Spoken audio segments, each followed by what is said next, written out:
Welcome to Foundation Friday. The dedication and covenant of silent unity was signed on December 7th, 1892 by Charles and Myrtle Fillmore, founders of the Unity movement. It is unlikely when they signed this covenant that they had any idea how far-reaching unity would be as it evolved into the church we know and love today. We invite you to join us as we explore and share some of the original ideas, teachings, and writings of the men and women who created the foundation of the Unity Church. Hi, thank you for joining us here today at Unity Church of El Cajon. You have found our Foundation Friday program. This is an opportunity to go back in time and kind of experience life through the eyes of our founders. A couple of weeks ago, I mentioned, if you follow this program regularly, that I found a couple of Unity books that I had never seen before. And today we're going to explore one of those books. It's called Lovingly in the Hands of My Father. And this particular reading, I think, is a wonderful gift for the week of Christmas. So it is written by Evelyn Whitell, and I wondered who she was. So I looked her up and I found out that she was considered an English mystic. And of course, we've learned that mystic is what they were calling people who studied any kind of spirituality or meta beliefs, meta meaning beyond. So metaphysical is beyond physical. And those people were considered mystics. She was an English mystic, writer, and philosopher from London. She was born somewhere around 1880, and she resided in Kansas City as a journalist and a teacher around 1910 to 1912. By 1916, she had moved to the San Francisco area and become a writer. She traveled to Hawaii several times in the 20s and was also a traveling speaker in the 20s and 30s. An internet search shows that she was a prolific writer, but Lovingly in the Hands of the Father appears to be the only item published by Unity, and that's the book we're going to read. Now, this book is available as a PDF free at truthunity.net, and I will include the link as a gift to you in the write-up on this video. So you too can grab this book, and once I read it, I think you'll see why you might want to do that. Here is a review of this book that I found on Amazon, and it was posted March 24th, 2013. This book is a great complement to the Bible. It is easy to read, and it feels as if God is taking the time to address you personally.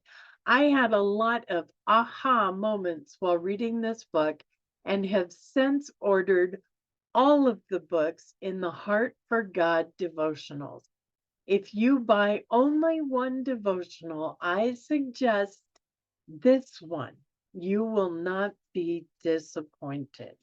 So I want to read from the very beginning of the book. I'm on page 7.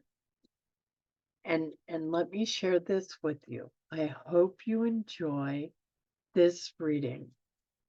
Lovingly in the Hands of the Father. This is a true story, told word for word as it happened. May it reach those who, like the woman in bondage, are groping for the open door. I was called over the telephone by someone in trouble. That was nothing unusual, seeing that my life has been dedicated to service. The only difficulty with the call was my lack of leisure to give it attention. The woman's voice was imperative. I must see you, she declared, even if it is only for 5 minutes. Minutes to me were golden. But the memory suddenly came to me of something said years ago by a man of wide experience. You can find time for anything you really want to do. Since then, I have found that we always work in by a side door or through some crevice the things that are nearest and dearest to our heart. I have too, a very literal way of accepting the scriptures. I take a promise as it is given, and when I am told that the Lord will provide, I know his provision includes time for the necessary things of life as well as our daily bread. The woman in trouble met me at the door of her boarding house. She was tall and good looking, with a pleasant personality. She was the caretaker of the place. Caretaker, yes. And I've been in this place 5 years, she explained. It was the only work to which I could turn after I lost my money. Before that, I had always been used to a home of my own. But now, for 5 years, I have been working for strangers, doing the work of an ordinary janitor, scrubbing, cleaning, answering telephones, smiling on the guests, and many a time I have felt inclined to kick them instead. I'm so tired of it all that I have grown to hate the dawn that brings the pots and pans into sight again. On my arrival, her expression had been full of hope and anticipation. As she talked, her expression changed. The light of battle was in her eyes. In a moment, I sensed what she had been building into her world for 5 years. I've done all in my power to get free from this, she continued, but I can't even find time to look for anything else. I don't dare throw out the dirty water until I get the clean.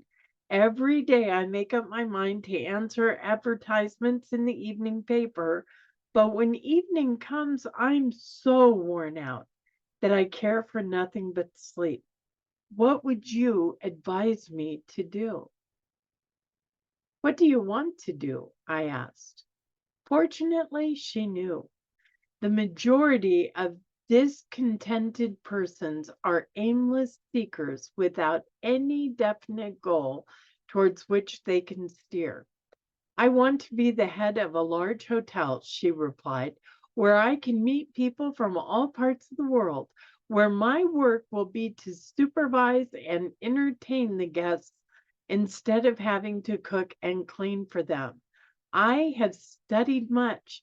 I have thought much in these times past, but all that has been pushed out of my life by the roughness of what I have had to do here.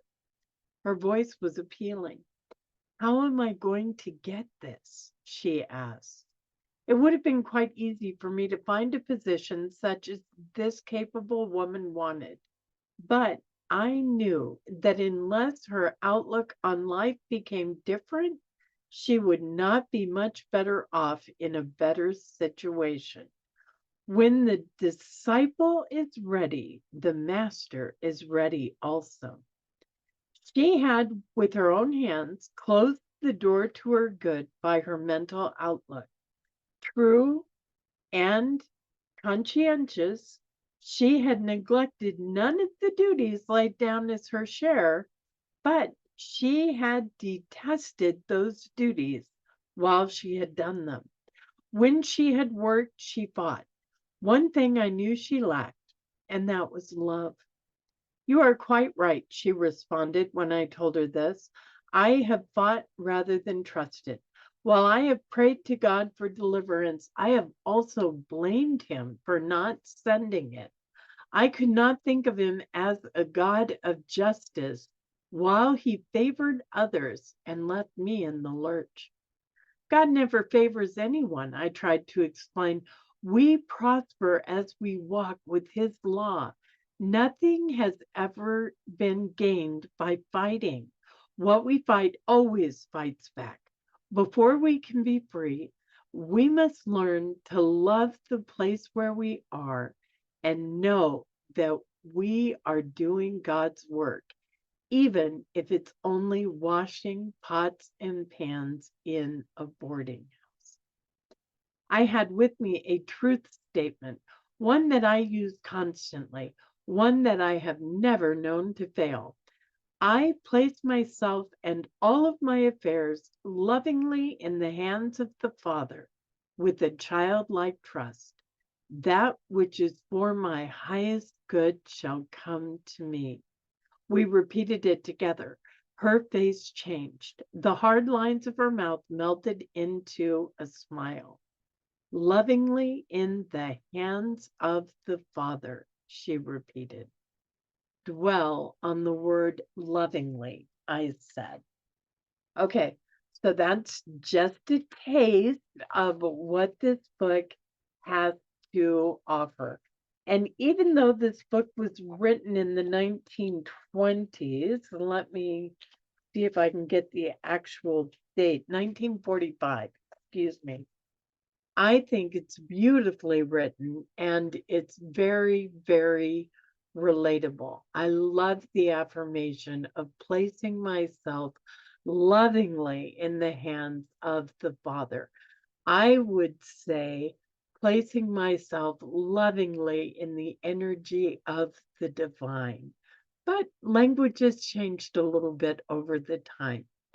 Merry Christmas. I hope that you have found hope and love in this message today. We always appreciate you joining us. Namaste. Thank you for joining us, and let's stay connected and grow in spirit.